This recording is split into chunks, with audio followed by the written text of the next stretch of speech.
Salam əziz izləyicilər. Bugün sizə körpə geyimləri haqqında öz təcrübəmdən danışacağam.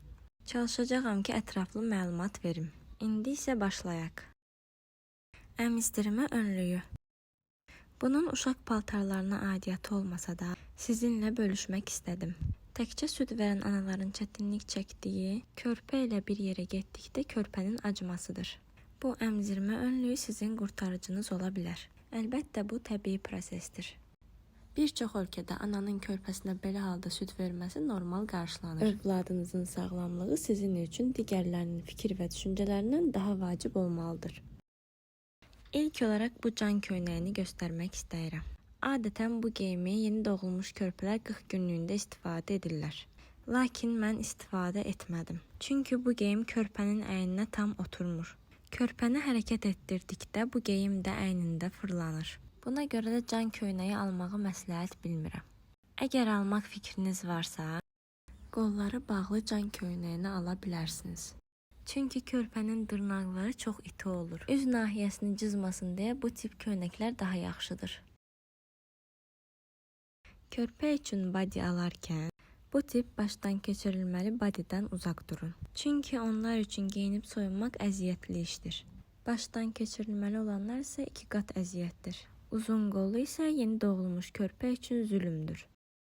Mənə görə ən idealı bu geyimdir. İlk olaraq bunu geyindirdikdə körpəni incitmirsiniz. İkincisi, rahatlıqla açılıb bağlana bilir. Üçüncüsü, qollarını həm açıq saxlaya bilərsiniz, həm də bağlı. Körpəyə geyim alarkən 0-3 aylıq geyimlərdən az alın. Çünki tez böyüyürlər. Geyim alarkən ayına deyil, boyuna uyğun alın. Həmçinin bez geyindiyini də unutmayın. Adətən körpəni ilk dəfə görməyə gələnlər də ona pal-paltar alır. Buna görə çox geyim almağa tələsməyin. Sizə göstərəcəyim geyimlərin yarısı demək olar ki, hədiyyədir. Əgər ikinci, üçüncü uşaq düşünürsünüzsə, geyim alarkən nude tonlarında alın, digər uşaqlar da rahatlıqla geyinə bilsin. Uşaq geyimlərinə çoxlu pul sərf etməyin tərəfdarı deyiləm. Körpənin zehni inkişafı daha önəmlidir. Xəstəxana çıxışı dəsti. Adətən bu dəstin içində 10 ədəd geyim olur. Bu arada yuxarıda qeyd etdiyim linkdən doğum çantasında nələr olmalıdır, xəstəxana çıxışı adlı videoma baxa bilərsiniz. Yay ərzində ən çox istifadə etdiyim geyimləri isə bunlardır. Bunları geyindirib soyundurmaq çox rahatdır. Soyuq aylarda belə ev isti olduğu halda bu tip geyimləri geyindirməyi düşünürəm. Qızım artıq 5 aylıq olacaq. Sizi digər qızımızla da tanış edim. Yanında gördüyünüz isə ailəmizin heç vaxt böyüməyəcək olan qızı Lucy'dir. Bir ilə yaxındır ki, bizimlə birlikdə yaşayır. Body'nin altından geyinməyə şort, palzunka, şalvar. Bir ayaqdan bağlamalı tulumlar çox gözəl görsənsə də, lakin istifadəsi çətindir. Qız uşaqlarında paltarları, donları bəyəndiyim üçün geyimlərində donlara üstünlük verirəm. Yayda altdan mayka body və corab, soyuq olduqda isə mayka body kalqotka ilə geyindirirəm. Qulaq ağrısı olmasın deyə papaq mütləqdir. Həyətə çıxardıqda, küləkli hava olduqda, körpəni çimdirdikdən sonra papaq taxılır. Bu tip papaqlar isə demək olar ki, qulağı tutmur. Bunu küləksiz havada günəşin qarşısını almaq üçün istifadə etmək olar. Və arxadakı iplə başın ölçüsünə əsasən tənzimlənir. Yayda başı tərləməsin deyə demək olar ki, papaq istifadə etmirdim. Lakin qulaq ağrısı olmasın deyə bu bantlardan istifadə edirdim. Saç rezini. Qızımın saçları uzansın, inşallah gələcəkdə istifadə edəcəyəm. Çimib çıxdıqdan sonra həmçinin bu ləçəkdən qulaqlarını örtmək üçün istifadə edirəm. Önlük. Körpələr ilk aylarda mədəsini genişləndirdiyi zaman və digər hallarda daha çox qaytarırlar. Buna görə önlük lazım olur. Lakin 3-4-cü aydan sonra diş çıxarma prosesi başlayır. Buna görə də ağız ətrafından su axmağa başlayır. Bu tip əlcəklər tez sürüşüb düşür. Buna görə geyimin üzərində olan əlcəklər daha yaxşıdır. Ayaqlarını isti saxlamaq üçün corab,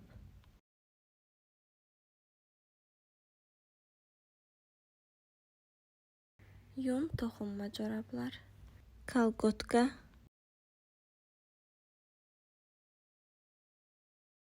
ayaqqabı. İlk aylarda demək olar ki, ayaqqabıya ehtiyac olmur. Sadəcə vizual olaraq uşağın 40 günlüyündə və yaxud da qonaq gedərkən istifadə etmişəm. Körpə gəzə bilmədiyi üçün qucaqda daşınır və ayağının altı çirklənmir. Buna görə də ayaqqabıya ehtiyac olmur. Ayaqqabı əvəzinə yun patiklər, corab, kalgotka kifayət edir. Bu ayaqqabılar hədiyyədir və ayağına böyükdür. Bunları saxlayıram, gələcəkdə gəzdiyində inşallah ona geyindirəcəyəm. Hələ ki qış üçün bazarlıq etməmişik. Lakin bu kosmonavt tulumları çox tərifləyirlər. Körpəni çox isti saxlayır. Bunları isə Almaniyadan hədiyyə gətirmişdilər. Hələ təkcə yağışlı gündə qısaqol kurtkadan istifadə etmişik. Bu kurtkada sevdiyim şey boğaz nahiyəsinin düşünülməsidir. Yuxarı hissəyə parça qoyulması, zamoku yuxarı çəkərkən boğaz ətinin dişlənməsinin qarşısını alır. Həmçinin etiket hissədə ad, soyad, nömrə qeyd etmək üçün yer qoyulub. Belə nazik və qalın parçalar çox işinizə yarayacaq. Körpəni hər yuduqdan sonra silməyə, harasa getdikdə özünüzlə aparmağa və s. lazım olur. Yaylıq da çox istifadə olunur. Alt açma bezi. Uşağı yuduqdan sonra üzərinə uzandırıb əlini dəyişə bilərsiniz. Altı plyonka olduğu üçün su keçirmir. Mən isə alt açma bezi kimi bundan istifadə edirəm. Bunun körpələr üçün satılanı da var.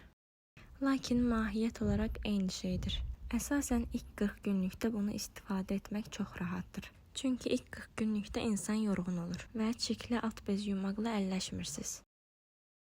Bələk olaraq bundan istifadə etmişəm. Çünki körpə yuxuda olarkən əllərini üzünə vurur və oyanırdı. Lakin bununla belədikdən 5 dəqiqə sonra rahatlıqla əllərini, ayaqlarını içindən çıxara bilirdi. Mənə görə bu lazımsız əşyadır. Pediatrların çoxu körpəni bələməyi məsləhət bilmirlər. Çünki körpə ayaqlarını hərəkət etdirdikdə qazını çıxara bilir. Körpəyə hamam xalatı almağa tələsməyin. Həm əyninə böyük olacaq, həm geyindirməyə çalışarkən ona soyuq ola bilər. Ya başını örtə biləcəyiniz, ya da adi qətvələr məsləhətdir. Bunu bizə hədiyyə etmişdilər. Bəyəndiyim üçün sizinlə də paylaşmaq istədim. Üzərində dəftər və belə bir qutusu var.